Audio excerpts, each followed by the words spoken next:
From the London Times of 1904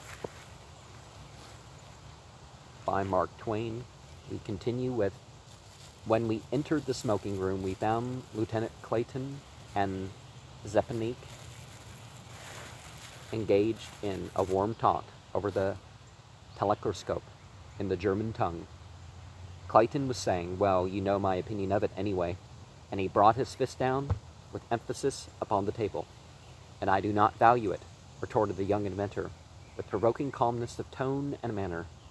Clayton turned to Mr. K and said, I cannot see why you are wasting money on this toy. In my opinion, the day will never come when it will do a farthing's worth of real service for any human being.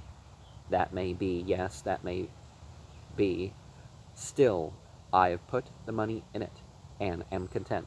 I think myself that it is only a toy, but Zeppanique claims more for it, and I know him well enough to believe that he can see farther than I can, either with his telescope or without it. The soft answer did not cool Clayton down. It seemed only to irritate him the more, and he repeated and emphasized his conviction that the invention would never do a man a farthing's worth of real service. He even made it a brass farthing this time. Then he laid an English farthing on the table and added, Take that, Mr. K, and put it away, and if ever the telescope does any man an actual service, mind, a real service, please mail it to me as a reminder, and I will take back what I have been saying, will you? I will. And Mr. K put the coin in his pocket. Mr. Clayton now turned towards Zeppanique and began with a taunt which did not reach a finish. Zeppanique interrupted it with a hearty retort, and followed this with a blow. There was a brisk fight for a moment or two, and then the attaches separated the men. The scene now changes to Chicago time, the autumn of 1901 of the Common Era. As soon as the Paris contract release the telescope, it was delivered to public use, and was soon connected with the telephonic systems of the whole world. The improved limitless distance telephone was presently introduced, and the daily doings of the globe made it visible to everybody, and audibly discussable too, by witnesses separated by any number of leagues. By and by, Zeppanique arrived at Chicago. Clayton, now captain, was serving in that military department at the time. The two men resumed the Viennese quarrel.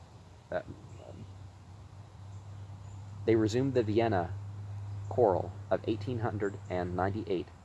On 3 different occasions they quarreled, and were separated by witnesses. Then came an interval of 2 months, during which time Zeppanique was not seen by any of his friends, and it was at first supposed that he had gone off on the sightseeing tour and would soon be heard from. But no word came from him. Then it was supposed that he had returned to Europe. Still time drifted on, and he was not heard from. Nobody was troubled, for he was like most inventors and other kinds of poets, and went and came in a capricious way, and often without notice. Now comes the tragedy. On the 29th of December, in a dark and unused compartment of the cellar under Captain Clayton's house, a corpse was discovered by one of Clayton's maidservants. It was easily identified as Zeppanique's. The man had died by violence. Clayton was arrested, indicted, and brought to trial, charged with the murder. The evidence against him was perfect in every detail and absolutely unassailable. Clayton admitted this himself. He said that a reasonable man could not examine this testimony with a dispassionate mind, and could not be convinced by it. Yet the man would be in error, nevertheless. Clayton swore that he did not commit the murder, and that he had nothing to do with it. As you readers remember, he was condemned to death. He had numerous and powerful friends, and they worked hard to save him, for none of them doubted the truth of his assertion. I did what little I could to help, for I had long since become a close friend of his, and thought I knew it was not in his character to inveigle an enemy into a corner and assassinate him. During 1902 and 1903, he was several times reprieved by the governor. He was reprieved once more in the beginning of the present year. and execution day postponed to March 31st. The governor's situation has been embarrassing from the day of the condemnation because of the fact that Clayton's wife is the governor's niece. The marriage took place in 1899 when Clayton was 34 and the girl 23, and has been a happy one. There is one child, a little girl, 3 years old. Pity for the poor mother, and child kept the mouths of the grumblers close at first. But this could not last forever, for in America politics has a hand in everything, and by, the governor's political opponents began to call attention to his delay in allowing the law to take its course. Now, if the law was innocent until proven guilty, even a dead body on your property, and having argued with the person before, if they can't find evidence that that you did the violence at hand, then you would be let off, right? Regardless of if you're rich or poor or whatever. These hints have grown more and more frequent of late, and more pronounced. As a natural result, his own party grew nervous. Its leaders began to visit Springfield and hold long private conferences with him. He was now between two fires. On the one hand, his niece was imploring him to pardon her husband. On the other were the leaders insisting that he stand to his plain duty as chief magistrate of the state and place no further bar to Clayton's execution. Duty won in the struggle, and the governor gave his word that he would not again respite the condemned man. This was 2 weeks ago. Mr. Clayton now said, "Now that you have given your word, my last hope is gone, for I know that you will never go back from it. But you have done the best you could for John, and I have no reproaches for you. You love him, and you love me, and we both know that if you could honorably save him, you would do it. I will go to him now, and be what help I can to him, and get what comfort I may out of the last few days that are left to us, before the night comes, which will have no end for me in life. You will be with me that day. You will not let me bear it alone. I will take you to him myself, poor child, and I will be near you to the last." By the governor's command, Clayton was now allowed every indulgence he might ask for, which could interest his mind and soften the hardships of his imprisonment. A lot of the abuses and stuff in prisons is because of the deprivation of the mind. Well, I mean, people are responsible for the how they respond to their trials, but his wife and child spent the days with him. I was his companion by night. He was removed from the narrow cell which he had occupied during such a dreary stretch of time, and given the chief warden's room and comfortable quarters. His mind was always busy with the catastrophe of his life, and with a slaughtered inventor, and he now took the fancy that he would like to have the telescope and divert his mind with it. He had his wish. The connection was made with the international telephone station, and day by day and night by night he called up one corner of the globe after another, and looked upon its life, and studied its strange sights, and spoke with its people, and realized that by grace of this marvelous instrument he was almost as free as the birds of the air. Although a prisoner under locks and bars, he seldom spoke, and I never interrupted him when he was absorbed in this amusement. I sat in his parlor and read and smoked, and the nights were very quiet and reposefully sociable, and I found them pleasant. Now and then I would hear them say, "Give me Yeddo next, give me Hong Kong next, give me Melbourne," and I smoked on and read in comfort, and he wandered about the remote underworld where the sun was shining in the sky, and people were at their daily work. Sometimes the talk that came from those far regions through the microphone attachment interested me, and I listened. Yesterday, I kept calling it yesterday, which is quite natural. For certain reasons, the instrument remained unused, and that also was natural for it. It was the eve of execution day. It was spent in tears and lamentations and farewells. The governor and the wife and child remained until 11:15 at night, and the scenes I witnessed were pitiful to see. The execution was to take place at 4 in the morning. A little after 11, a sound of hammering broke out upon the still night, and there was a glare of light, and the child cried out, "What is that, Pa?" I ran to the window before she could be stopped, and clapped her small hands and said, "Oh, come and see, Mama, such a pretty thing they are making." The mother knew and fainted. It was the gallows. She was carried away to her lodging, poor woman, and Clayton and I were alone and thinking. brooding, dreaming. We might have been statues. We sat so motionless and still. It was a wild night, for winter was come again for a moment. After the habit of this region in the early spring, the sky was starless and black, and a strong wind was blowing from the lake. A silence in the room was so deep that all outside sounds seemed exaggerated by contrast with it. These sounds were fitting ones. They harmonized with the situation and the conditions. Well, hopefully they weren't saying, the Lord loves a hen, that's why he gave us necks, and, or,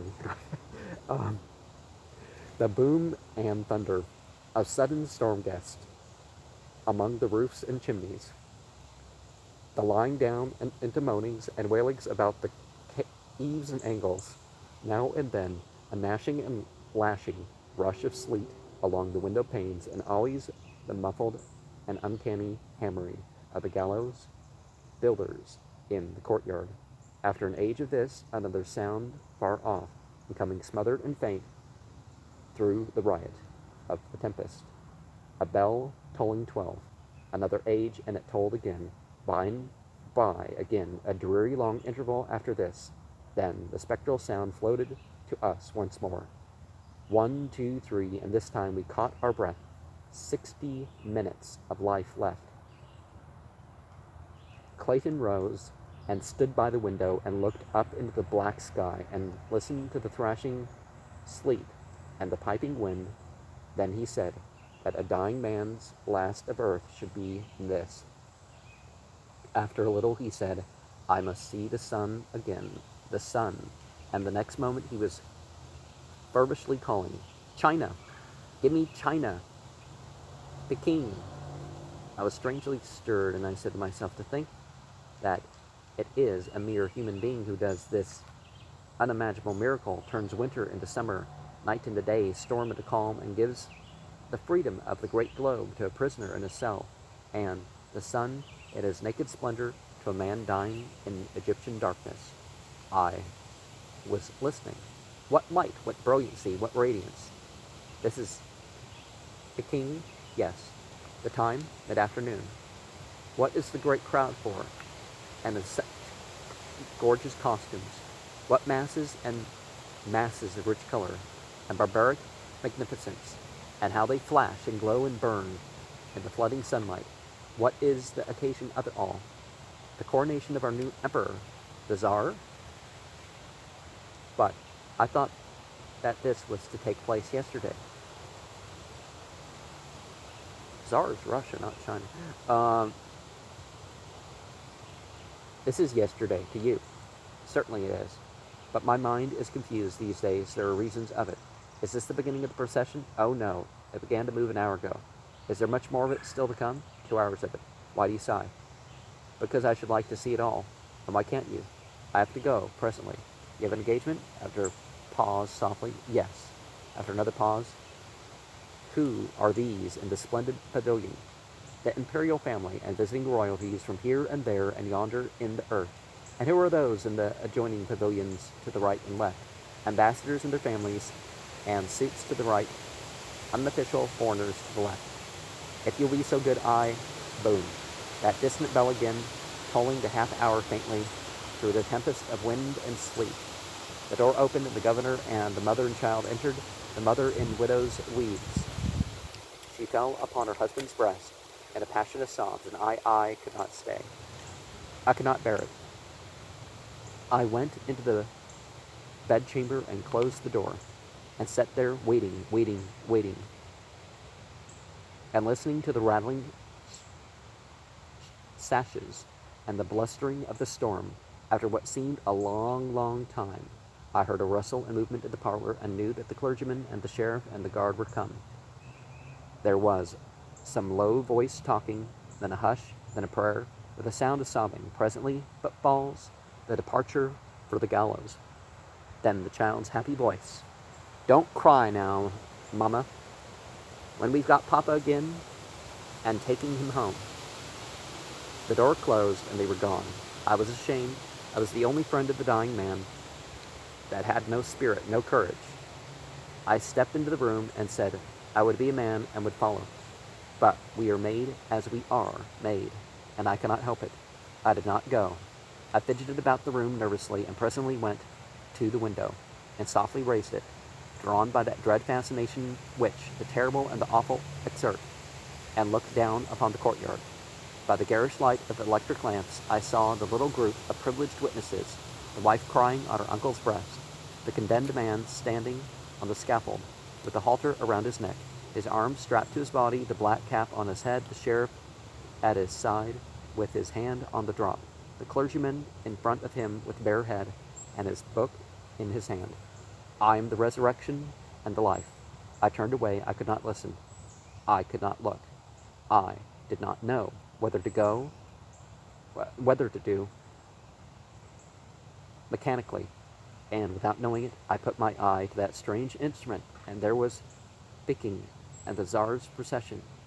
Next moment, I was leaning out of the window, gasping, suffocating, trying to speak, dumb from the very imminence of the necessity of speaking. The preacher could speak, but I, who had such need of words. And may God have mercy upon your soul. Amen. The sheriff drew back down the black cap, and laid his hand upon the lever. I got my voice. Stop, for God's sake, the man is innocent. Come here and see Stepanik face to face. Hardly 3 minutes later, the governor had my place at the window and was saying, strike off his bonds and set him free. Well, who was violently killed on his property? So, 3 minutes later, all were in the parlor again. The reader will imagine the scene. I have no need to describe it. It was a sort of mad orgy of joy.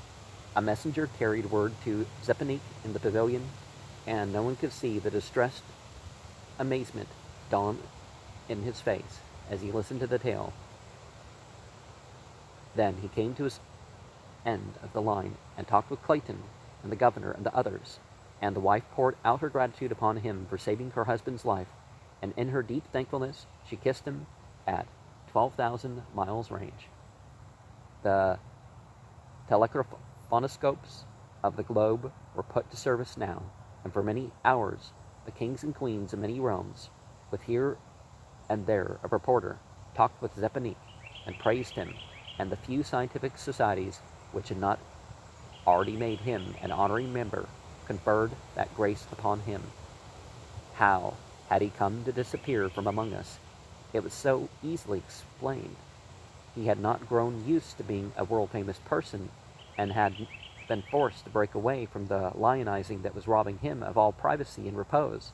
So he grew a beard, put on colored glasses, disguised himself a little in other ways, and then took a fictitious name, and went off to wander about the earth in peace. Such is the tale of the drama, which began with an inconsequential quarrel in Vienna in the spring of 1898, and came near ending as a tragedy in the spring of 1904. Mark Twain. 2. Correspondence of the London Times, Chicago, April 5th, 1904. Today, by a clipper of the electric line and the latter's electric railway connection, arrived an envelope from Vienna for Captain Clayton, containing an English farthing. The receiver of it was a good deal moved. He called up Vienna and stood face to face with Mr. K. and said, I do not need to say anything. You can see it all in my face. My wife has the farthing. Do not be afraid. She will not throw it away. M.T. Twain. 3. Correspondence of the London Times. Chicago, April 23rd, 1904. Now that, after the developments of the Clayton case have run their course and reached a finish, I will sum them up. Clayton's romantic escape from a shameful death steeped all this region in an enchantment of wonder and joy during the proverbial 9 days. Then the sobering process followed, and men began to take thought, and to say, but a man was killed, and Clayton killed him. Others replied, that is true. We have been overlooking that important detail. We have been led away by excitement. The feeling soon became general that Clayton ought to be tried again. Measures were taken accordingly, and the proper representations conveyed to Washington. For in America, under a new paragraph added to the Constitution in 1899, second trials are not state affairs but national, and must be tried by the most august body in the land, the Supreme Court of the United States.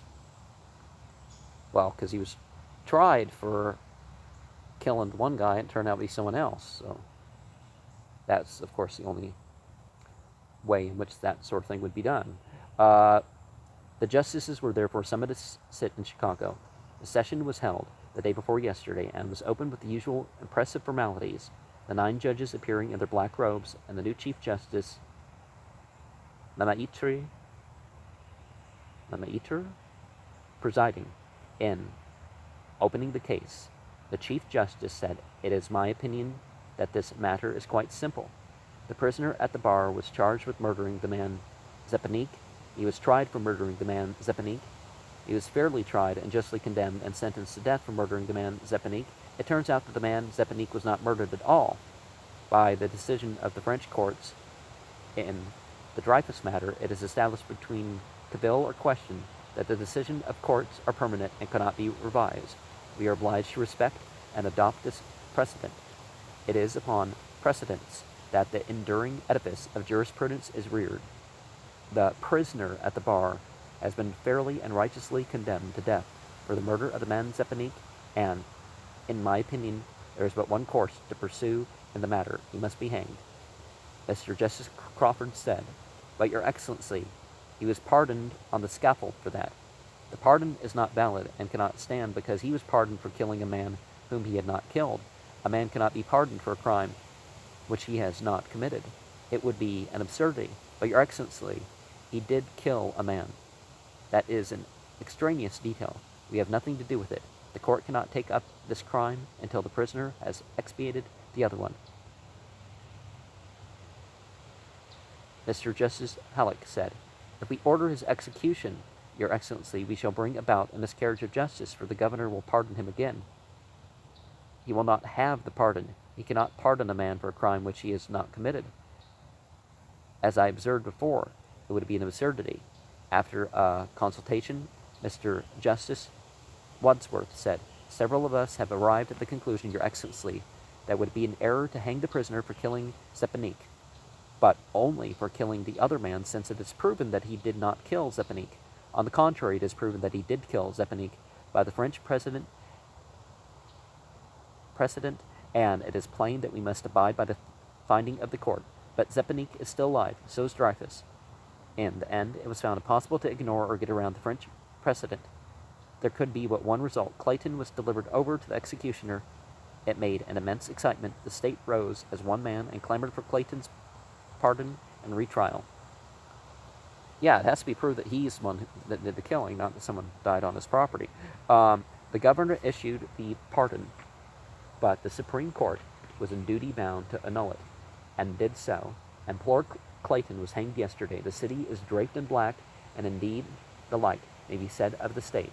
All America is vocal with the scorn of French justice, and of the malignant little soldiers who invented it, and inflicted it upon the other Christian lands. And one of the things with stuff like this, right, is the fact that when something comes up in fiction, it makes it more likely to make its way into reality.